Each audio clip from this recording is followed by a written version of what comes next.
Hello dear students, I am Manisha Sharma, will teach you physics. In April, we have gone through chapter electricity. Today we will start natural phenomena. As you all know that CBSE has reduced 30% of the syllabus and this chapter is of 12 marks. Let us start with the content.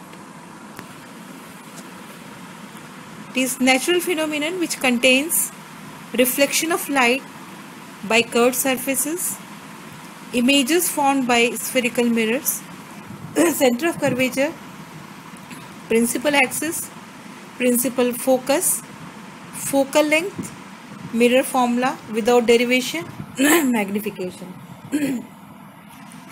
Then refraction, laws of refraction, refractive index. Then refraction of light by spherical lens, image formed by spherical lenses, again lens formula which is without derivation, magnification, power of a lens, refraction of light through a prism, dispersion of light, scattering of light, applications in daily life. So today we will start with reflection, that is reflection of light. You already have read this phenomenon in class 8, reflection. The phenomenon of bouncing back of light into the same medium by the smooth polished surface like mirror is called reflection. And the surface is smooth when its irregularity is less than the wavelength of the light, that is 4 multiplied by 10 to the power minus 7 meter to 8 into 10 to the power minus 7 meter is the wavelength of light. And if the irregularity of the surface is less than it, then it is a smooth, otherwise it is rough surface. So it is like mirror only. Then the terms involved incident light, incident ray, that is light which falls on the surface is called incident light and the ray is called incident ray. The light which goes back after reflection is called reflected light or the ray is called reflected ray. The angle of incidence, the angle between the incident ray and the normal. An angle of reflection is the angle between the reflected ray and the normal. Angle of incidence we can write it as angle I. Angle of reflection as angle R. And the surface which can reflect the light is as smooth, as polished as a mirror. And if the reflecting surface is a plane, then the mirror is a plane mirror. We can see the properties of plane mirror. The plane mirror in which we are looking our face. Every day we are using plane mirror. Many times we are using plane mirror. So let us see what is the properties of plane mirror. The image obtained is virtual. You can see the blue color of plane mirror. Red AB is object and ED is image. The image obtained is virtual, means not real. It is not real, it is virtual image. The image is laterally inverted. Lateral inversion means the left becomes right and right becomes left. So whenever we are looking at the plane mirror, if we are shaking our left hand, it seems that it is right hand. It appears to be right hand. So left becomes right and right becomes left. That is called lateral inversion. The image is erect, upright. You can see ED is upright, erect. The size of the image is same as the size of the object. ED is equals to AB. The size of the image is same as the size of the object and the distance between the image obtained is same as the distance between the object from the mirror. Means you can see the distance between the mirror and object is BC and the distance of the image from the mirror is DC. So here BC is equals to DC. That is the distance between the image from the mirror is equal to the distance between the object from the mirror. Now, spherical mirror, if the reflecting surface is part of the hollow sphere of glass, just like a ball, hollow sphere of glass, then the mirror is a spherical mirror. If we are making mirror from the hollow sphere of glass by cutting it, then it is curved and hence it is called spherical mirror. It is of two types, convex mirror and concave mirror. Convex mirror, in which the reflecting part is bulging out. Reflecting part is convex, bulging out. And it diverges the light, so it is also called a diverging mirror. So reflecting surface is bulging out, it is convex mirror, and the other surface, it is polished. In the mirror, one surface is reflecting and other is non-reflecting. The non-reflecting is polished. As we know, the silver is the best reflector. So the mirror is polished by silver followed by red oxide. Silver followed by red oxide. So, and reflecting surface is bulging out, then it is a convex mirror, and it diverges the ray of light, so it is diverging mirror. And for the concave mirror, we have to polish it from the bulging part, means the reflecting surface is in the cave side. Reflecting surface in the cave side, this mirror is called concave mirror. In this mirror, reflecting surface is concave. It converges the light, so it is also called converging mirror. Converges means coming at a point, meeting at a point. Diverges means moving away from the point. So concave mirror is converging mirror and convex mirror is diverging mirror. Both are having two surfaces, reflecting and non-reflecting. Non-reflecting is also called polished surface. Now let us see some parameters, the terms involved in spherical mirror. Center of curvature, it is represented by capital C, and we can define it as the center of hollow sphere of glass of which the mirror is a part. Capital C. The radius of curvature,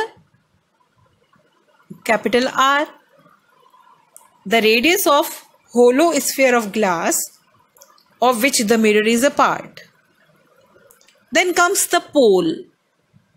Center of curvature, radius of curvature, now pole. The center of mirror, that is the middle point of the mirror, is called pole. Pole of the mirror, which is represented by capital P. Capital C, capital R, capital P. Okay. Then principal axis. The line joining the pole and center of curvature is called principal axis. An imaginary line passing through the pole and center of curvature of the mirror is called principal axis. Aperture is the size of the mirror. The diameter of the mirror is called aperture of the mirror. Principal focus. Principal focus we can define separately for the concave and convex mirror. As we know, concave mirror is converging and convex mirror is diverging. So for the concave mirror, it is a point. Principal focus is a point on the principal axis to which the rays that are initially parallel to the principal axis converge after reflection, meet after reflection, converge after reflection, come to that point, and that point on the principal axis is called principal focus of concave mirror. And for the convex mirror, as the reflection is bulging out, it diverges. So it is a point on the principal axis from where the rays that are initially parallel to the principal axis appears to diverge after reflection. Appears to diverge, as the image is virtual. Appears to diverge after reflection is the principal focus of convex mirror. For the concave mirror, the focus is real, and for the convex mirror, the focus is virtual. Okay. Then comes the focal length. It is the distance between the pole of the mirror and focus of the mirror. The distance between focus and pole of the mirror is called focal length. The focal length is represented by small f, while the principal focus is represented by capital F. Center of curvature by capital C, radius of curvature by capital R, pole by capital P, principal axis, then it is axis, aperture, then principal focus by capital F, it is a point, and focal length is the distance represented by small f. This is the diagram which shows concave mirror and how the ray converges at a point F. This line joining P and C is principal axis, you can see. P is the middle point, pole. Imaginary line passing through PC is principal axis. C is center of curvature. F is principal focus. See how the rays are converging on it, coming to the point. They really comes to the point. Real focus. Concave mirror, real focus. They are really coming to the point. That is of the concave mirror. Then comes to the second. Come to the second diagram, that is convex mirror. In convex mirror, you can see the ray parallel to the principal axis. It diverges. It diverges, and it seems like it is diverging from the point behind the mirror F, behind the mirror, that is non-reflecting side, polished side. Here in the convex mirror, the image form is towards the polished side, non-reflecting side. So it appears to come from this focus. That is why it is virtual, and virtual, for whatever virtual we are making it with dotted lines. And if it is real, we can make it with the bold lines, and if it is virtual, we have to make it with the dotted lines. So here the focus is virtual. You can see both of the diagrams. In the concave mirror, it is real focus, and in the convex mirror, it is virtual focus. Now let us see some rules to obtain images in spherical mirrors. We have to draw different images in the spherical mirror. Different positions are there. And let us see the rules. A ray of light which is parallel to the principal axis of a spherical mirror after reflection converges or diverges from focus. Here again, converges means for the concave mirror and diverges for the convex mirror. The first rule, for the concave mirror, a ray of light which is parallel to the principal axis passes through the focus. It passes through the principal axis of a spherical, after reflection, converges or diverges from focus, passes through the focus. Second rule, a ray of light passing through or appearing from the center of curvature of a spherical mirror is reflected back along the same path. Again for both concave mirror and convex mirror. A ray of light passing through the center of curvature, it rebounds. It retraces its own path after reflection.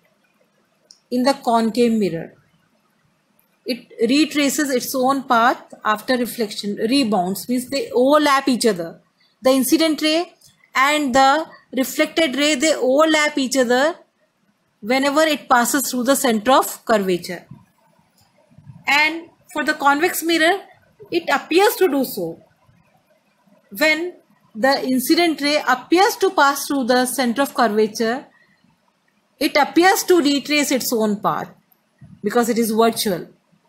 So for convex mirror, it is appearance. It seems to be like that. Then a ray of light passing through or appearing from the focus of a spherical mirror becomes parallel to the principal axis. It is just reverse of the first one. In first rule, we have seen a ray parallel to the principal axis will pass through the focus after reflection. Here, just reverse, if the ray passes through the focus, it will become parallel to the principal axis after reflection for the concave mirror, and it appears to become parallel to the principal axis for the convex mirror. A ray of light which is incident at the pole of a spherical mirror is reflected back, making same angle with principal axis. That is the laws of reflection. One of the laws of reflection, that is angle I is equals to angle R. Angle I is equals to angle R. That is, whenever the ray strikes the pole of the mirror, it obeys the laws of reflection. That is, angle I is equal to angle R. Now the uses of concave mirror, it is as enlarged image is formed, it is used as a makeup mirror, or you can say that is shaving mirror. The reflector in torches, in headlights of cars and searchlights, doctors' head mirrors, in solar furnace, etc. Here you can see the rules to obtain the images. The first part here on the left side, this is concave mirror, where the reflection is in the inner part, and in the second column these all are convex mirror, where the reflection is in the bulging out part. You can see the difference. In the first column, all the four figures is of concave mirror. From the bulging out it is polished, and from the cave side it is reflecting. And in the second column, from bulging out it is reflecting, and from the cave side it is polished. Now you can see the first rule for the concave mirror, the incident ray parallel is passing through the focus, and the second rule, in the concave, passing through the center of curvature, it rebounds. The third rule, as it strikes at the pole of the mirror, it obeys laws of reflection. It obeys laws of reflection. For the center of curvature, again it is drawn. And here for the convex mirror, the incident ray parallel to the principal axis appears to come from focus after reflection. Secondly, when it appears to move towards the center of curvature, it appears to rebounds. Then, hitting the pole of the mirror, the incident ray which strikes the pole of the mirror, the reflected ray is such that it obeys the laws of reflection. Okay, and the laws simply to learn, you can say incident ray parallel to the principal axis will pass through the focus, and if the incident ray passes through the focus, will become parallel after reflection, and if it is passing through the center of curvature, it rebounds, and when it strikes the pole of the mirror, the reflected ray is such that it obeys the laws of reflection. And for the convex mirror, the appearance is there. Just practice all these diagrams, go through it thoroughly, and that's all for today. See you in the next lecture on next Monday. Till then, remain safe and keep learning.